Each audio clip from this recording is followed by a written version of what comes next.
Class eye. How we fixed, Chris? Are we good to go? Chris is a typical cameraman. Everything has to be perfect. Mate, Chris is the professional. He organises me and Gary like we're a couple of kids. Oh, does he? We need the organisation, mate. He tells us where to turn up, tells us where to sit. Like a couple of fucking celebrities. Well, that's we're how in Hollywood now, lads. Let's go. That's what it feels, mate. It's interesting though, isn't it? Because Gary texted me last night and said, 8:15, and then literally 8 o'clock this morning went, I'm running 10 minutes late. That's shocker. 10 minutes is all right. 10 minutes is all right, mate. Look at me, I was 10 minutes late, wasn't I? Mate, it's no issue, is it? Well, Chris wasn't ready anyway, so... There's always tweaking to be done, isn't there, Chris? Yeah. I'm good when you are, guys. Make up for us. I'm good when you are. But I'll move this, Chris, when I need to, as long as it's near my mouth. As long as it's... He always says he loves 4 fingers. So oh, there you go. No more. Chris cat. That's the explicit rating going on this video already. Start as we mean as if that wasn't going on anyway.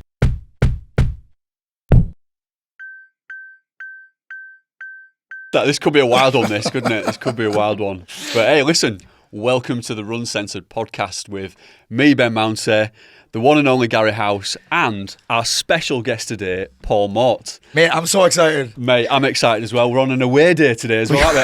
Or away day. Away, lads, because we're up in the Can I northeast. say something there? I'm scared now. Because you said the RUNcensored Podcast. RUNcensored? Yeah. Yeah, well, this is a different angle, isn't it? I know you're not a runner per se, but I think a lot of what you've got to say today and what we're going to ask you will relate to running as well. It, yeah, I've run away from a few things. Actually, do you know what? I've done 2 half marathons with no training. I've run a little bit, I need to introduce you, Paul, properly. Well, I'm going to let you introduce yourself because you're a man of many talents, aren't you? That'd be novel, Ben, letting the guest introduce himself. I'm a changed man. This is New Year's resolution. Asking Gary more questions, asking the guests a bit more about themselves. I don't get a word in, mate. Normally Ben introduces the guest and then says, so tell us a little bit about yourself, and there's nothing left. I'm learning. Okay. I'm going to let Paul go in. I'll go my intro is, I am Paul Mort. I am a 45-year-old dad of 2, a husband, and a serial business owner. I thought you were going to say killer. Well, I do have a couple of bodies on the patio. And a big Sunderland fan, as we've already been talking about. It's fun at the minute, but it hasn't been fun most of my life. Mate, and you've not kicked me out yet. I've got my Leeds shirt on. I haven't. It's kind of a Leeds shirt, isn't it? It's a retro. I thought I might get away with it. It's not. It's a bit subtle, isn't it? Well, that's what I said. Have you got a Leeds shirt on? Yeah. You asked a few questions on it. But, I mean, it's good rivalry, isn't it? It's good rivalry. Great rivalry. It'd be nice if we both went up this season. But Leeds bring all the noise when they come. Oh, always. Except when Melia threw the ball in the net in that last game. I'll tell you what. It was a shocker, that, wasn't it? I've got a confession already. I left. When I was leaving, really, and I heard a weird noise because it was a weird goal, so there wasn't a big celebration. Yeah. I was like, "What the fuck's happened?" And I ran back in, and all of a sudden, fans are celebrating. Oh, I couldn't believe it. He's cost us a lot of points this season. I've never left a second early since. Why'd you leave that day? Because Leeds were much better than we. We were losing 2-1. We didn't look like scoring. Weren't getting shots on. It wasn't like, when it's sometimes at the end of the game, it's like the Alamo. Yeah. It's like you're just defending. We weren't even threatening. Yeah. It's like, oh, fuck it, shall we get home? It was a midweek game. No, it was a Friday night game, I think. Yeah, Friday night game. It was a nighttime game. I was 2-1. I was tired because I'm old. It was late at night. It was nearly my bedtime, so I thought I'll go, and then I've never left early since. Oh, I couldn't believe it. I mean, never leave early for Leeds because anything can happen. Honestly, we'll be 3-0 up in a game, and I'm not comfortable. I'm still stressed out. That's what it's like supporting Leeds. Yeah. I mean, we'll probably talk a little bit about anxiety and mental health today, won't we? And I'll be honest, mate. Great for your mental health. Mate, I need some tips. I've got loads. So does Gary. Try being a United fan. Yeah. Oh, no, thank you. It's just a write-off. That Man United is mad at the minute. I actually watch a lot of Man United because obviously you guys have got our greatest loan player ever, Ahmad, who's now your best player by the looks of it. He is the best player. Wouldn't take much though, would it, this season, eh? No, it wouldn't. But the saying, never fall in love with a lone player, I'm sure came from Ahmad. From Ahmad, yeah. We've got one right now, Enzo Lafi. Jesus. I think he could be better than Ahmad. It's hard to let go sometimes, isn't it? But this guy, Roma paid 20 million from last season and he's playing in the Championship. Oh, man. And he's playing out of position. And he's... when you see a player that's like, he shouldn't be at this level. Yeah. Wrexham have probably had a few. They've had a couple, but then they've got in the youth, but then, Yeah, I just see this player, I'm like, he's way too good for this league. Yeah. He's playing out of position and his heads and I tell you, he tore apart and I felt sorry for him. Luke Ayling, ex-Leeds player. Yeah, Enzo Lafi's not even a winger and just made him look silly. Had him on toast.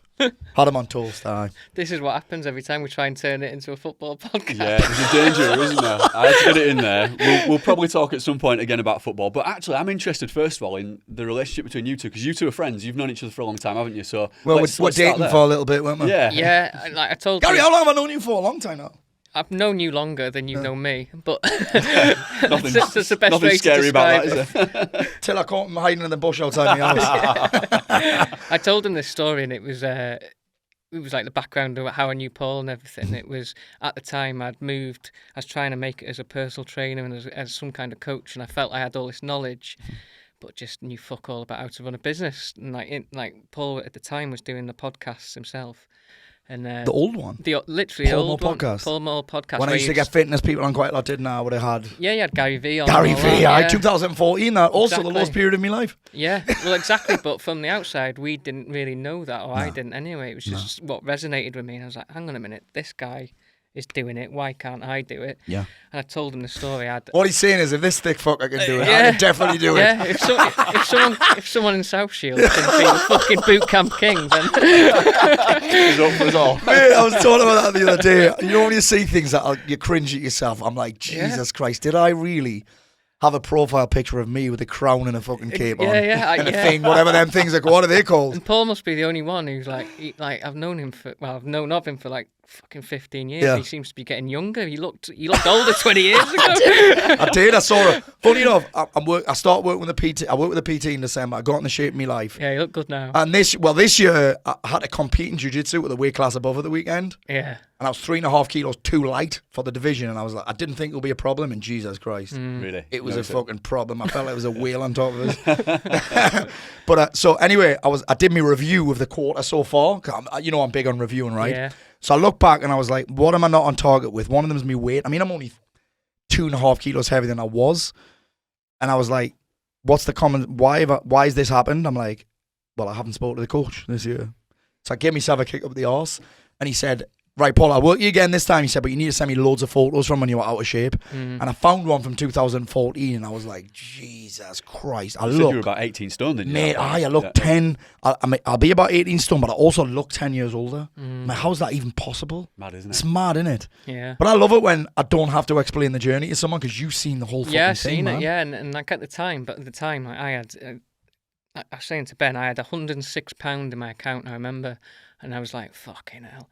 And I paid £99 for the first month of MMI. Is that what it was? I think it was 99 quid. And at the time. And it might have even been less, but I remember just having £106 in my account. Yeah. So I basically had that 30 days to make it work, or I wouldn't be able to pay him for the second month. Oh, I'd have been on him if he didn't pay us.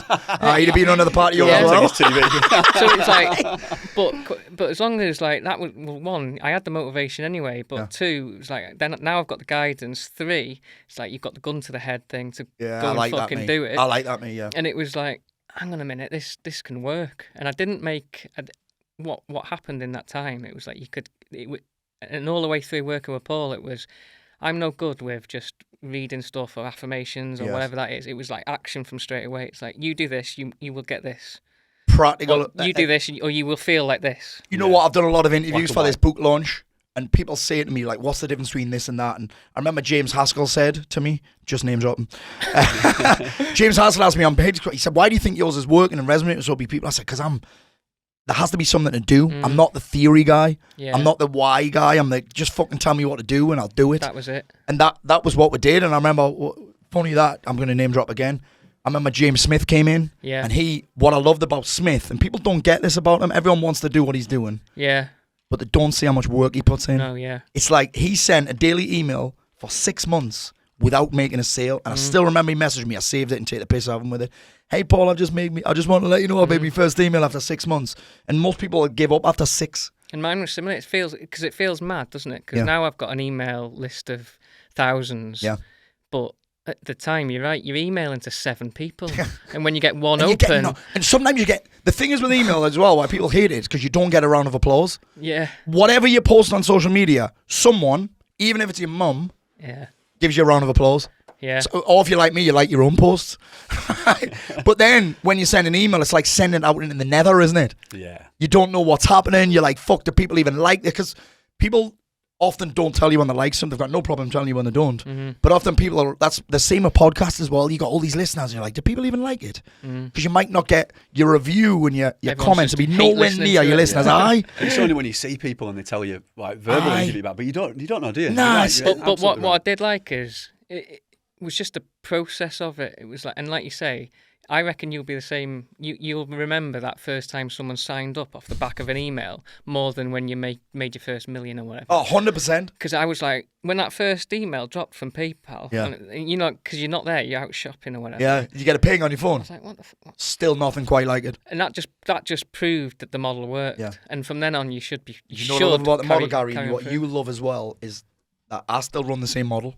Yeah, there's a bit more complex people in. I have a sales team, and there's a bit more. Yeah. Obviously, you've got to do the DM game now, and you've got to play that game on the socials. But the model's still the same. Like, it's got to be simple. Get in front of people, help them, make them an offer. And there were so many early lessons, and I was using those lessons. It was like, I'm a running coach, and I've got knowledge of running. It was like, the beauty of running is, for me, you get out what you put in. A bit like jiu-jitsu, The more you do it and the more you learn about it, the better you get. Yeah, you still get your arse handed to you. Sometimes you feel like fucking hell. What am I doing? There's some nights where I question whether I've just started. Yeah, I'm like, it feels like my first session sometimes, and I think that's why I love it so much. Because sometimes, you know, there's a saying in jiu-jitsu: sometimes you're the hammer, sometimes you're the nail. And I'm like, well, I can't remember the last time I was the hammer. I've been a fucking nail my entire existence. But I think that's why I love it so much. And I think, do you know when I said at the start, I hate running?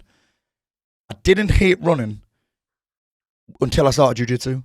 I didn't. Now I don't even like boxing so much because it's boring. Because some people like running because it gives you an escape with your mind. Yeah.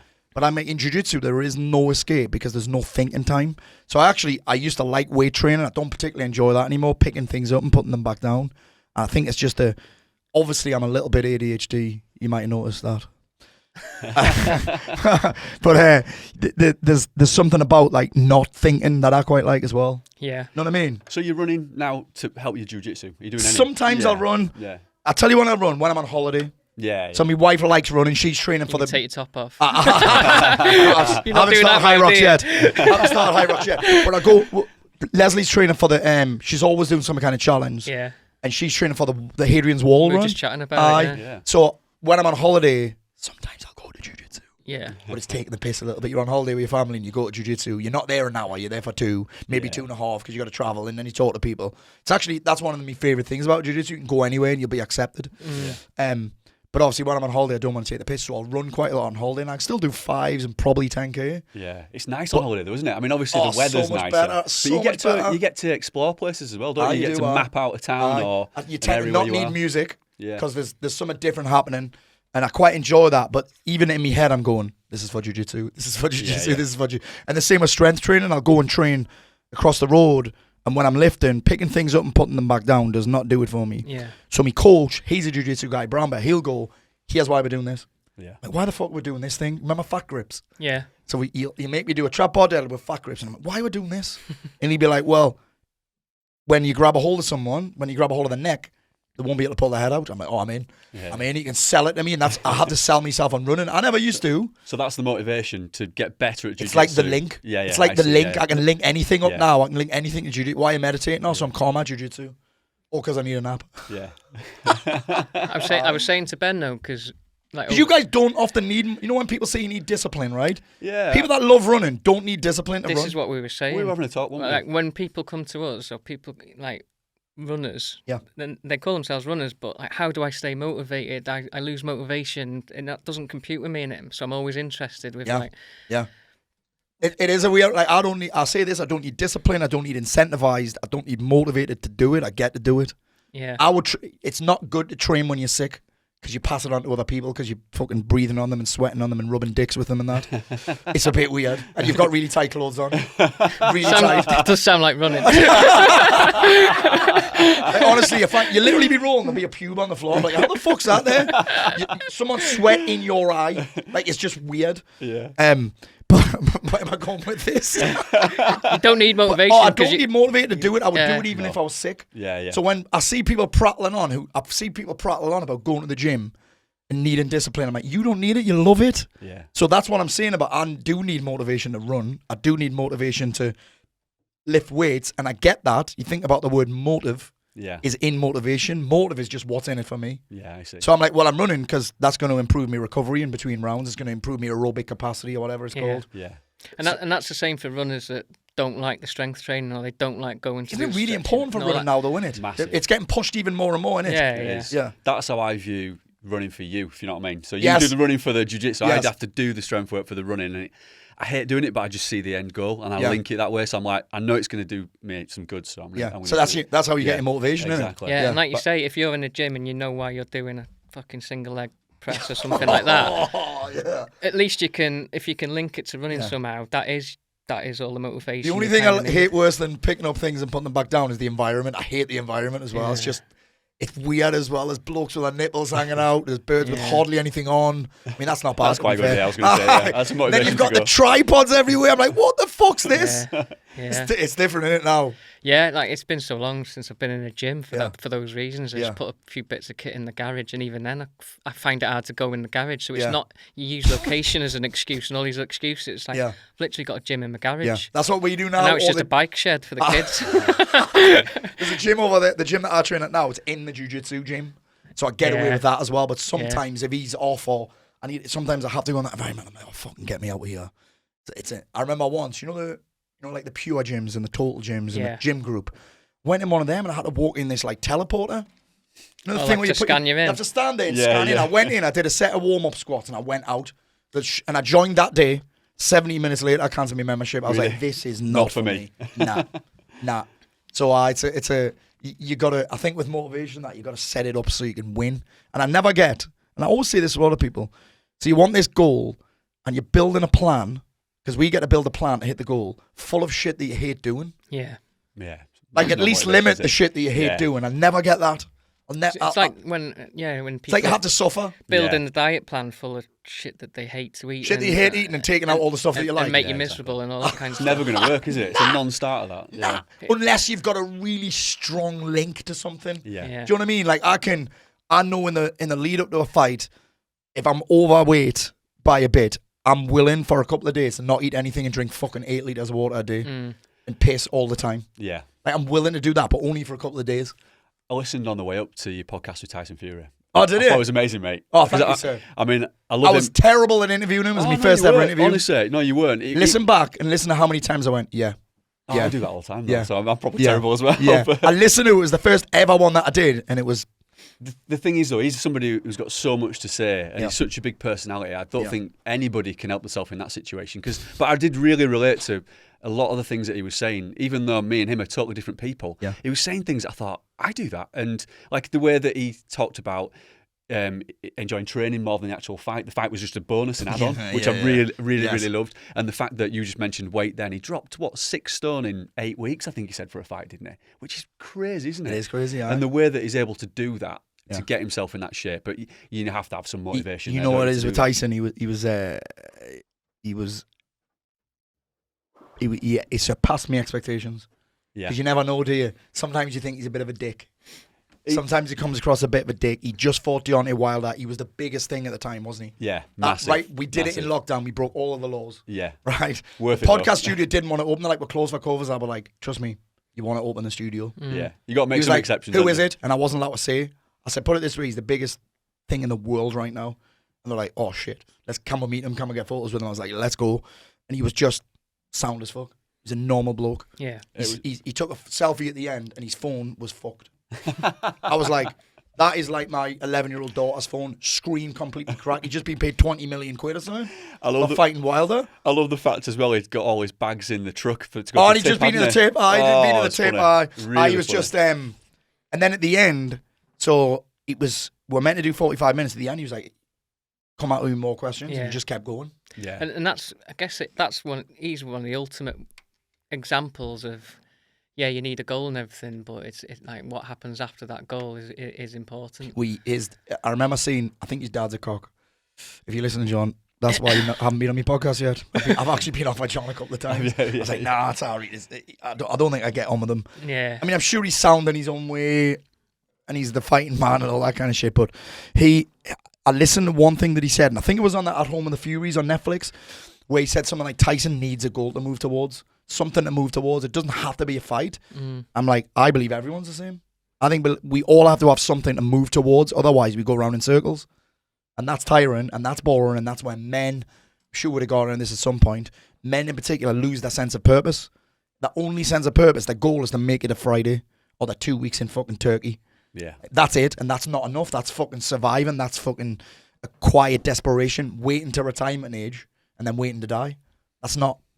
In a business point of view, that's obvious, isn't it? But even in running, or whether it's in fitness and all that kind of stuff, it doesn't have to be about making money. Does it at all? But it does have to be. You definitely. Well, that's other great thing about jiu-jitsu. What are you striving for? Next belt. There's no end goal. Yeah. I mean, there's no finish line. And even black belts train more than fucking white belts. Yeah. It's crazy that, isn't it? And I think that's why even boxing's the same. You're trying to get to the next level. You're trying to get a little bit better. You're trying to perfect a certain punch. I mean, running, I don't know. What would your goal be after distance? Would it be speed? Would it be time? Yeah, I mean, that changes over time, doesn't it? Yeah. I feel like my best racing days are behind me now, but like that, I've just got a different motivation now. I enjoy it. Like going back to the Tyson. You enjoy the whole process. I enjoy the process. Yeah. And going back to what Tyson was saying, like he said, I'll always train all my life, and that was another thing that I could relate to because I thought that's me. Like I'll run every day because I enjoy it, and now I'm not training for a world championship or to get in the Great Britain team. If you could, would you run more? Yeah, I would train jiu-jitsu more as well, but my body says no.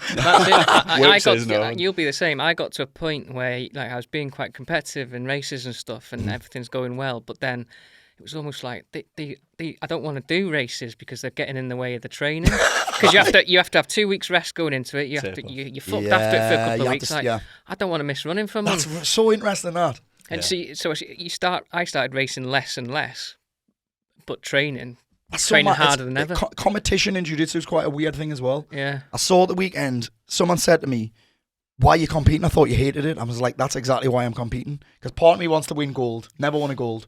Right? I've lost nearly every match. Every match bar one I've lost. Right? And it's embarrassing as fuck, but I hate it. But every time I do one, I hate it a little bit less. So eventually, I think that itch will go. But there are guys who are black belts who've never competed. Because they just love the training. I love the training, but also I want to get over this fucking fear of doing. Leslie's like, why are you so nervous? You do jiu-jitsu 4 times a week. I was like, when I'm fighting in front of people, because you're supposed to train at one gym. I train at 4. I'm a gym slut, right? Actually, that actually means I can't get me next belt because I don't have a coach. Yeah, I don't have a coach. I have gyms that I train at, and that's fine. But she said to me, well, you fight people you don't know all the time. I was like, I do. And then she's like, well, you fight in front of people all the time because there's always people watching. I'm like, I do, but I can't get my head around this competition thing, but I find that motivating. Yeah. I hate it. It's horrible. As a coach, I see like the runners, so many, and they get really nervous. Well, that's it. I was going to say, because you've taught me some stuff around nerves and anxiety and stuff in the past. Yeah. But like I said, I wanted to get your view on it almost, because I have runners leading up to races, whether it's nerves, whether it's anxiety, full on kind of crippled almost. Have I done enough? Yeah, exactly. And they've done the work, and it's usually in that time in the 2 weeks where they've rested and they've got more time, right? And then bored. And then like I'm going to ask Paul, because that's the first time I've heard you speak, and I've heard you speak about these comps in the past. It's like going into it, you're uncomfortable, and that's what these people are feeling. So uncomfortable, how do you still do it? terrified. Is it the nerves? Is it the thought of? What is it about it? Is it the eyes on? I'll tell you something. It's the eyes on. I had a coach, so I'm a coach that believes in coaching, so I have a coach. But I hired a mindset coach. I've never really done that. I have, but not around just mindset. And this guy, Vinny Shawman, he's been on Joe Rogan. That he's a fighter's mindset coach. So I was like, I'm going to hire Vinny. We did 6 calls. He's great crack, Vinny. Genius as well. He got to the 6th call and he said, Paul, there's something I wanted to tell you on the first call. No one fucking cares. And I've said that in business. Yeah. I've said that when posting. I'm like, what do you mean? He said, no one gives a fuck whether you win a jiu-jitsu match or not. I was like, okay. And I still didn't believe him. He said, I'm going to tell you something, 99.9% of the world don't even know what jiu-jitsu is. And he said, and the people who you think care, they're too worried about their result to care about what you do. And I competed in December in the Brits, felt a little bit better, and I competed on Sunday, right?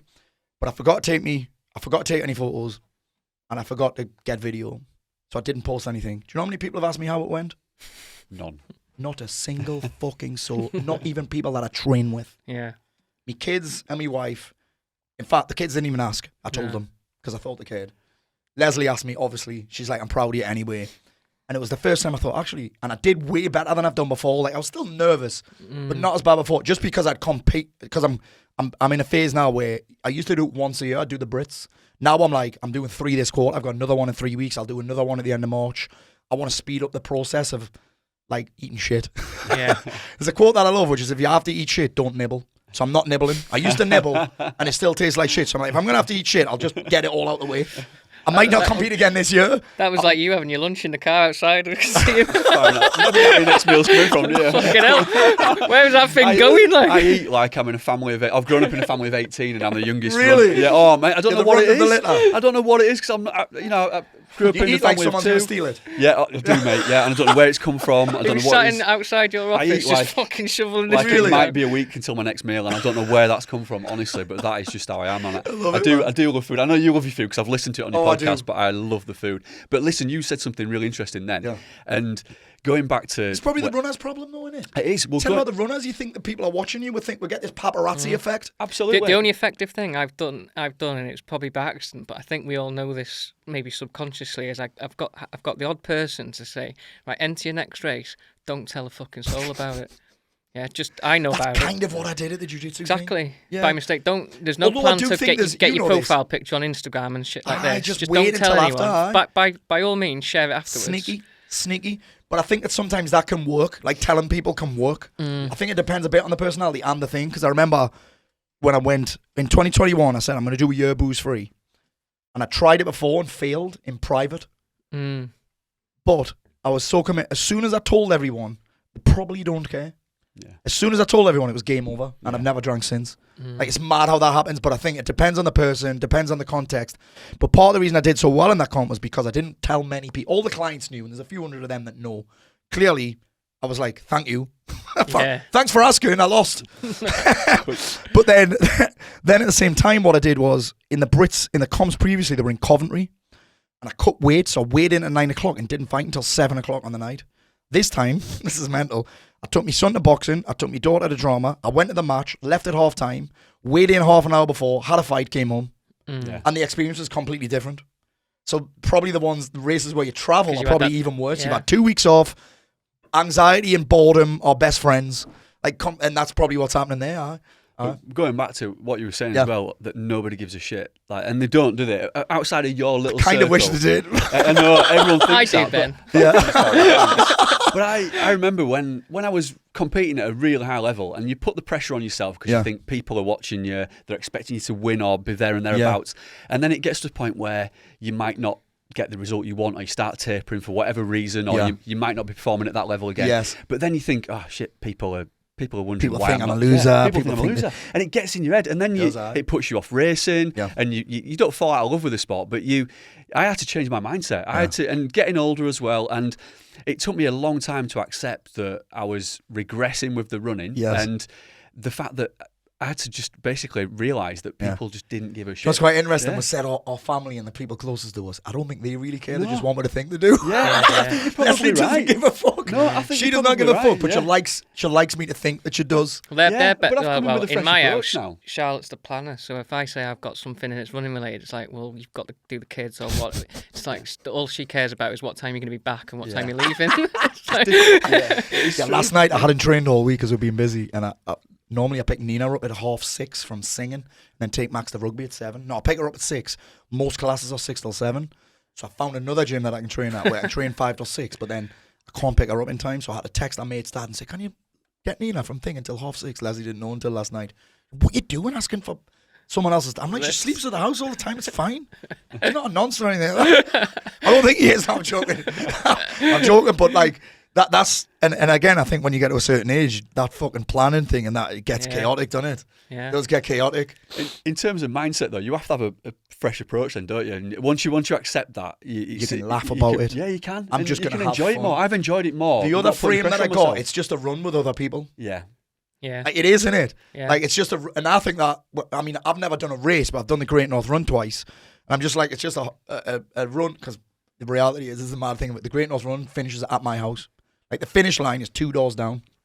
And we're starting Newcastle, so I've got the advantage. The reason I've done it with no training has been like, well, I'm just running home.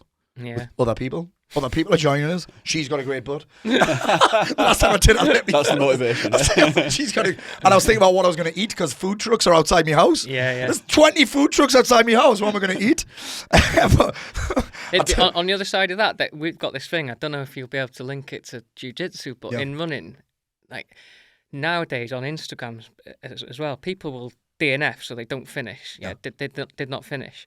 And it's almost like a celebration. They'll have like 1 of 10 posts about their DNF.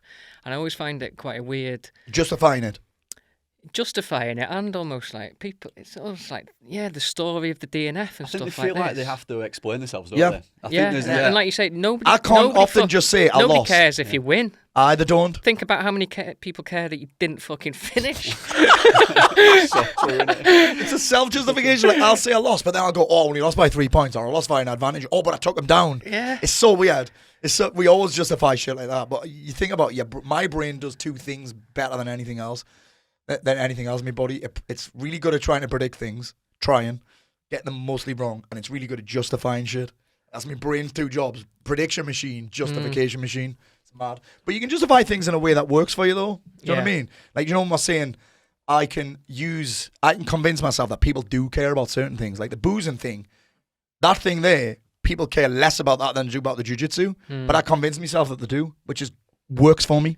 Yeah, you know what I mean? But at the same time, the people that do care, they're more important as well with stuff like that. With the booze, 100%. With anything that is important. If I even thought about drinking now, my kids would be, Dad, what are you doing? Yeah. Especially my son, because we go to so much football, so much UFC, so much boxing that he's seen middle-aged men making absolute tits of themselves. Yeah, I can imagine, yeah. He's seen it, like, at a away game especially. Someone offered him a key the other week in the toilets. Do you want one of them, son? He's fucking 13, you dick. But actually, the only difference, next week we're going to Saudi. On Thursday, we went to Saudi for that boxing card. Okay. Better Biev, Bivol, Dubois fighting Park. That's unbelievable. And everyone's like, oh, there's going to be no atmosphere. I'm like, good, because you can't drink, and I'm not going to be surrounded by pissed idiots. Yeah.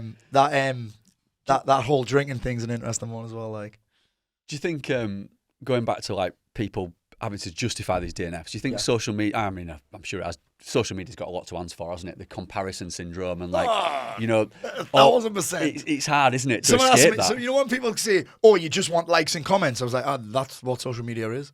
Yeah. You either want likes and comments to be the center of attention, to get attention, or you're nosy.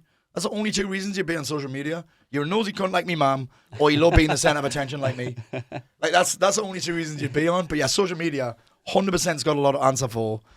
Have you found yourself using it differently as you've got older, and so those negative comments don't seep in? And no, I love them. Thoughts, yeah, do you love it? Yeah. Now I love them, mate. There's been times in my life where I've sent people my address.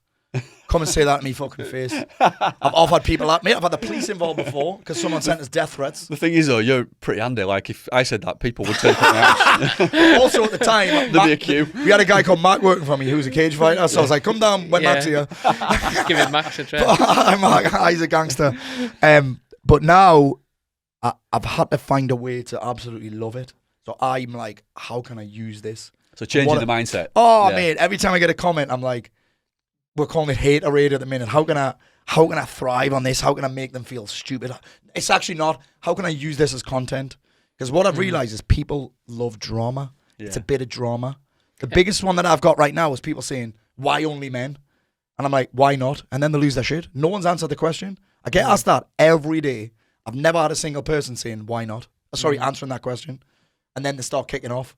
Your attitude's terrible. You're this. I'm like, flat real. Honestly, I love that banter. It's just, so you use it in a positive way. Using it in a positive way. I love the banter, and I'm going to get it. So I can block and delete it, which is fine, which is what I used to do. Or I can have some fun with it, and the algorithm loves it as well. And if you're, because that works for us, say, like you can make it content out of it. With your sense of humour, you fucking definitely can. But if you're not, if you're just a normal person, if you're the normal runner or you're the normal person, like what do you do a comparison then?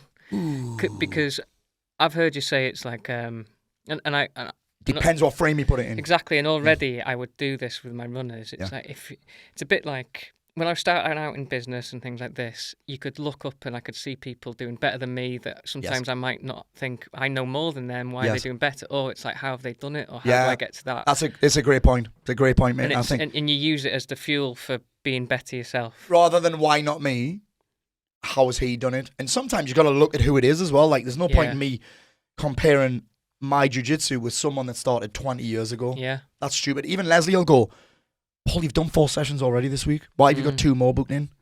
And because I'll be like, fuck, well, he's training more than me. And Leslie's like, he lives with his mum and drives her Corsa.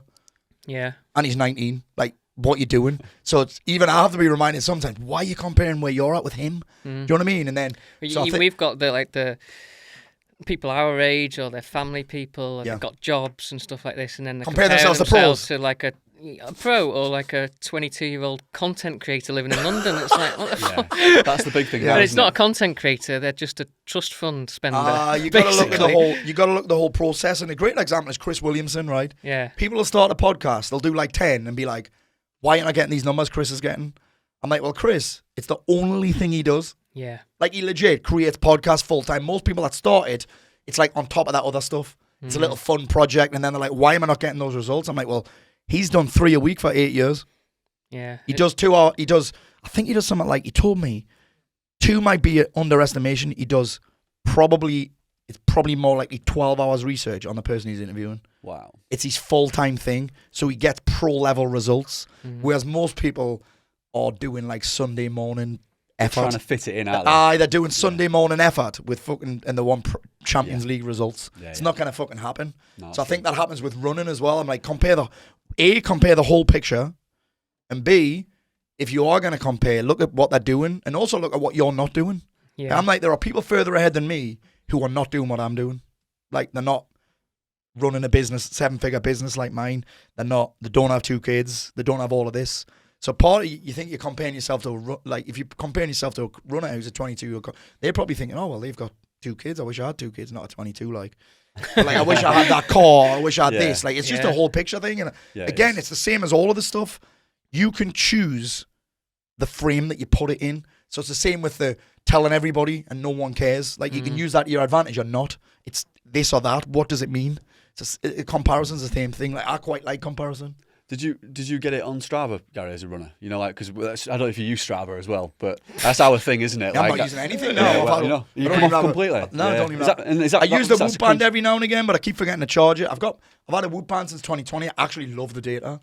Yeah. But I can see how then some people get stressed about the data. Oh, yeah, well, that was the thing. I was comparing myself to other people and looking at, oh, God, he's just gone and done a 16-miler. I've only done 10 today. Yeah. And then I'd be comparing myself that way. And then during lockdown, that was the hardest one for me because working at people sports you've been out twice a day. Well, yeah. Work for the biggest sports retailer in the UK. And during COVID and lockdown, I was working like all hours because we were so busy. People were ordering so much stuff. So I wasn't on furlough, but all these other people I'm racing against are on furlough, the full-time athletes. Yeah. People, like you said, full-time content creators. That probably happened with jiu-jitsu. I got really hard. I got good at jiu-jitsu in lockdown because I trained with Mac, who's way better than me.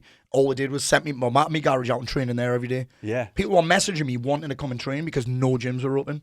So I actually got the advantages. I'm sure people are looking and saying that was a huge advantage, wasn't it? Some people, like I was the side where I was just like literally working all the time. Yeah. But I'm seeing all these people going out running, and that really got in my head. That was probably the first time really where I'd stopped liking people's runs, not because I was bitter, but just because I had to. You muted them. Yeah, I muted them. Yeah, I had to take myself out of it. Like a bit like you're saying now. I've got no social media stuff on me, or I've no watch. I had to almost do that where I'd upload my runs and everything, but I would not look at anybody else's. Not because I didn't like them. I just couldn't let that get in my head. But I don't know if you were the same around that time, or whether you were able to train. I don't know, but that's just one example of where I had to take the comparison away. I was one of those people, although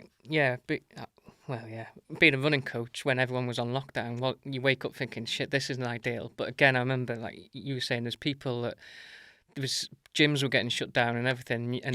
But at the same time, there was people that owned gyms and stuff, and they were doing fucking workouts on the roof or doing they were Zoom gym. People that made it work. People made it work for the better, and that was kind of my thing because Zoom. I never knew what Zoom was.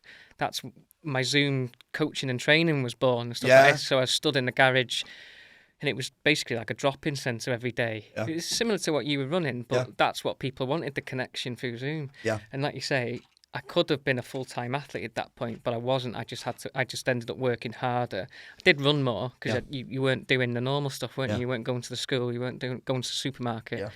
But ultimately, it was a bit like Paul says. Yeah, I framed it a bit different. But what I didn't do, I know this for a fact, didn't touch Strava. So if everything was going, just didn't look at it. On purpose?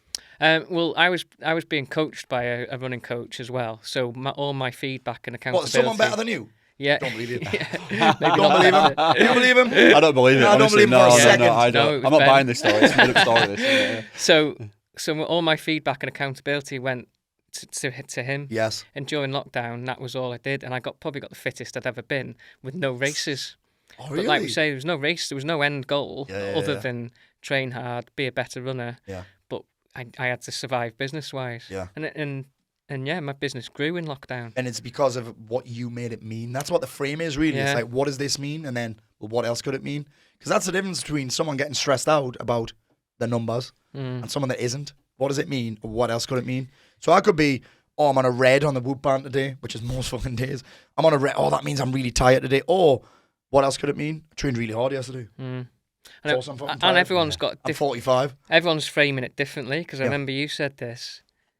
Like, for me in lockdown, without banging on about lockdown, we've been there, but like, I was okay because I wasn't being directly affected, and I was working from home, and I was growing my business, and I was running in the sun because it was sunny every fucking day. How hot was it, man? Exactly. How hot was it? It was amazing. But my missus she's a school teacher in a private school, and it was a complete shit show, and everyone's talking. She'd come home with the news and fucking announcements, and her anxiety and stress level was through the roof. Mm-hmm.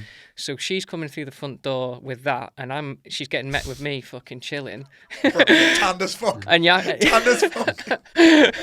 And you just think, I've been working, honestly. And I remember cocktail in his hands. Whether you remember it or not, it was like people having a different experience of these things, and I use that in my coaching all the time. It's like having to show that empathy with my runners, with how their day has been or how they're seeing things. Yes. You've got to meet them where they're at. Yeah, and that can be hard sometimes, man. Yeah. And this is hard. The hardest thing I find right now is when business owners are just starting out. Actually, I did something the other day, right? I put together something for the guys, which is like, here's a tick list of what to do on social media every day, and it blew them away. And I'm like, how did you not know this? You know, sometimes I'm like, how can you not know that? And then that's where I've got to meet them. I'm like, well, of course you don't know it. It's my identity to try and drum up business every day. You just assume that people know things as well. Yeah. Like stretching your triceps before running and that, do you know what I mean? Do people do that? I've never got that. I'm not never got that. I always say that. Why stretching your triceps before running? Yeah, that's a big thing. It's like not Great North Running that they'll get someone from the local gym to do a warm-up that's fucking, and they're all dancing around. Someone at fucking Emmerdale. Yeah, but like you say, they're all there pulling their triceps or whatever. They've never used a tricep in their life. But then you've probably got all these people that run and think that the only way to get better at running is running. Yeah. Where they don't, there'll almost be someone thinking, why the fuck can you not see that you need to do some strength training as well? Yeah. And a lot of people don't get. There's still people that don't know what a calorie deficit is. It is one for you as well. I get, and you'll know this. A lot of runners will run and then they get injured to a certain degree that means they can't run, and then they completely shut down, switch off, and do fuck all. Yeah. When there are alternatives. Yeah. And I see, and it doesn't have to be running. I see that a lot. And I always struggle with how to almost push them towards something else. Can you get on a bike? Yes. Can you get swimming? And I know it's not running. I know that's what you love, but that was even worse for me with jiu-jitsu, man. Like, I've torn me because you've had some injuries, haven't you? Twice. I tore it at the end of 2020. No, end of 2020. I tore me pec, and then I tore it again in 2022. I think that must limit what you can do. Not anymore. No. But when I did it because I couldn't. Yeah. This one came left-handed wanks, all right. Left-handed wanks. You got to cheat now. Actually, it was a nightmare having to go to just one hand. To be fair. Right, that's two times we've got to put the explicit thing on now, is it?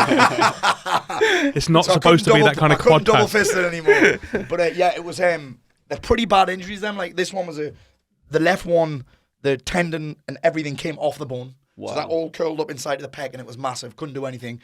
This one, the muscle came away from the tendon, so that was a nightmare to heal.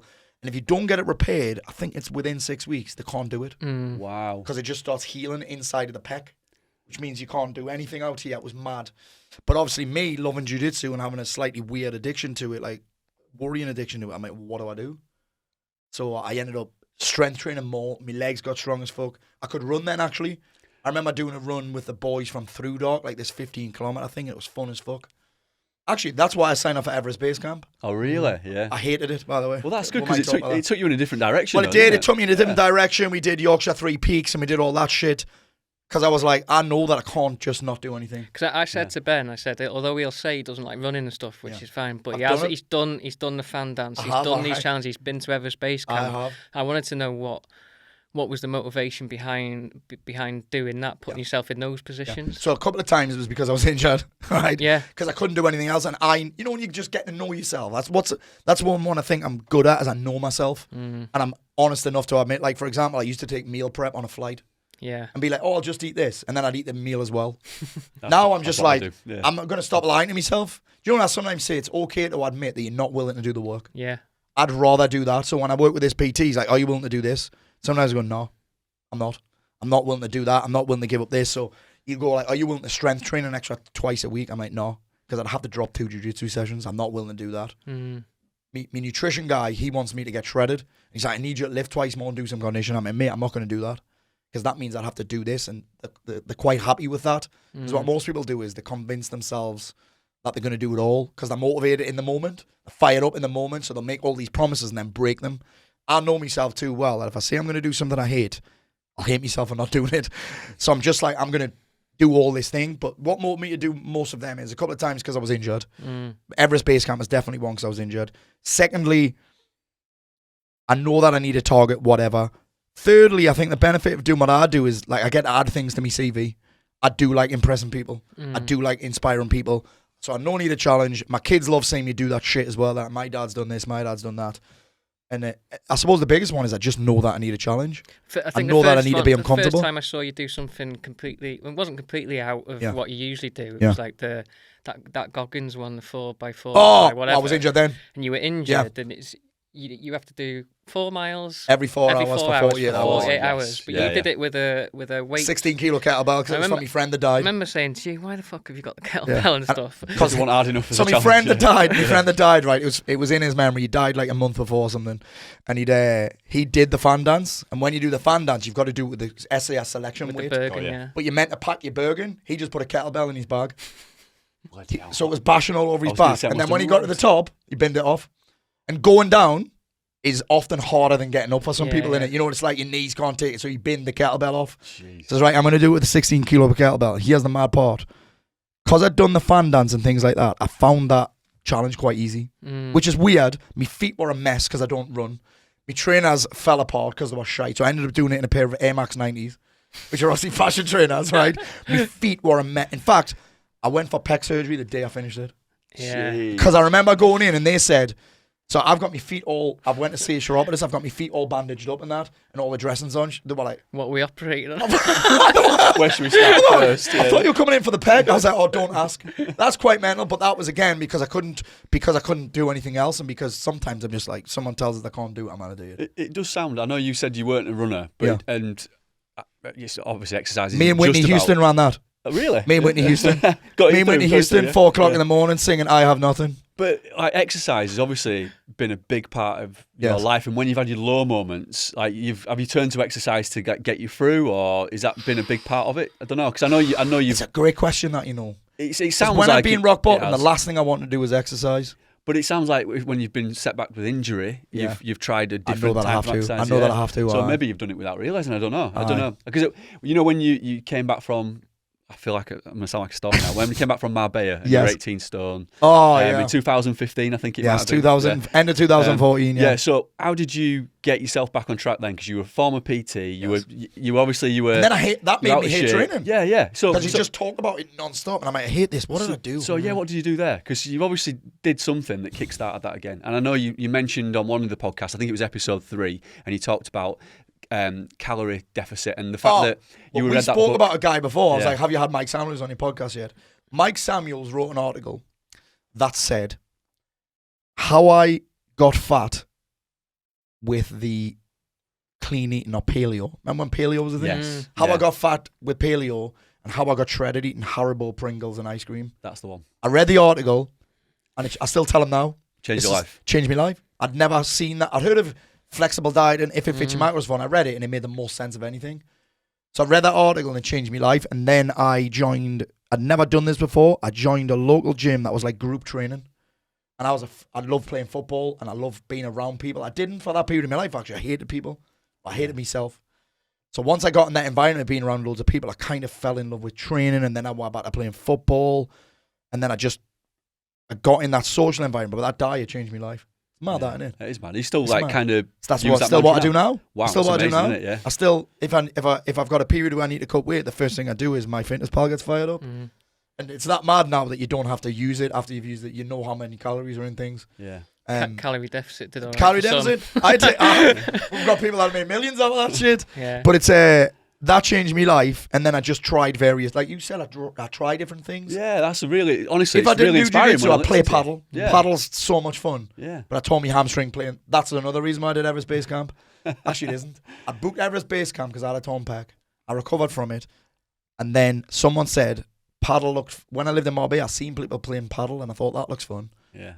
It's a big thing now, isn't it? 9 years later, a local club opened, and I played it, and I was like, this is so much fun. Had 3 or 4 games with friends and that, and then there was a tournament came up. I made me friend at the tournament, and I tore me hamstring in the second match. Like, grade 4 tear. I went to see a physio, he's like, you need surgery, or, I don't know how true this is, but it worked. He said, because the hamstring is so desperate to get blood, it'll sometimes connect to another hamstring, and that's what happened, because I was like, I'm not getting fucking hamstring surgery at 45. Yeah. After Everest Base Camp. So we ended up doing all this strength stuff, and it healed. It's tight as fuck now, and I still feel it sometimes. But I just tried different things, and I've never seen someone move so much in paddle to do a hamstring. Well, so here's what I did. I was fine until I started getting really competitive. Yeah, I was going to say. And I have that little. I love it. And then actually, I didn't do it stretching. I did it stopping. I went for this ball, and I was like, "Fuck, there's glass there." Yeah. And I stopped, and it just went. Pow. That's like almost like a squash injury as well, isn't it? That's stopping eye. But if I didn't do jiu-jitsu, I'd play paddle, and I'm never playing golf. It's become a big game now, isn't it? I know it's huge on the continent. That and darts are the fastest growing sports. It's huge on the continent. Spain, France, Italy, like everyone's playing padel. And we even stock it at work. Like we've got actual shoes for it. Yeah, which is mad because it came about a couple of years ago. I was on a brand call with Mizuno, and they were saying, we've got these padel shoes. I was like, what the hell is that? And then I did a bit of research. Yeah. It's a big game in Europe, but now like more people are playing it in this country. Do you know why it is? It's easier than tennis. It's fun. It sounds great. There's a nice feeling when you hit the balls. It's got the holes in that, and also it's very social. You can't play one-on-one. Do you like your social exercise as well? Because a few things you mentioned. I love it. I never used to. When you went, when we were just talking about them, when you sort of turned it around after 2015, you went back and you started exercising with people. Got in a community. Yeah, so it's about the community as well, isn't it? So that's a motivation for you. Something that I've learned is that when we're depressed, one of the things we do is isolate ourselves. Yeah. We only think about ourselves as well. It sounds weird but whenever I've been anxious, I've only been thinking about me. Whenever I've been depressed, I've only been thinking about me. And again, if I think about when I loved exercise was when I played football. And then I went back to playing football and I was like, fuck, I felt old. And I couldn't move. And then I went in jiu-jitsu and I was like, well, what I love about football, physical part, the aggression part, the fucking tackles, the banter in the changing rooms. Well, at jiu-jitsu, I can get that every time I go without the risk of getting me leg broke, without being sore for a week. Do you know what I mean? Without it, but that community aspect's so big, man. Yeah. And I suppose that's probably another reason why I don't like weight training so much. It's just me. Probably why I don't like running so much. It's just me. That was going to be my next probably question. Probably why when I do run, I run with Leslie. Yeah. By the way, she doesn't talk to me the entire time. She's too far ahead. She's gone. She has halfway right. So last year, she's just doing up and down. I just laughed. We did. So as part of training for Everest Base Camp, I'm like, right, I'm gonna have to get on the hills. The problem that I have sometimes with the hills, it takes so long. Yeah. Time in it. Jiu-jitsu, I'm in and out. I was going to ask, with that Everest Base Camp, that is a big chunk of time, and knowing from the outside, looking at your the life and everything that you lead, and it can be fast moving. I mean, the training was too much. The training was like, because if you want to get a decent hill, you got to go to the Lake District. Yeah. So you're talking 3 hours in a car. You're talking 3-4 hour hike, 3 hours back. That's a full fucking day, and that's a big time for me. Big time for me. Did that not stress you out? But did that take some of the enjoyment out of it? I did. It did.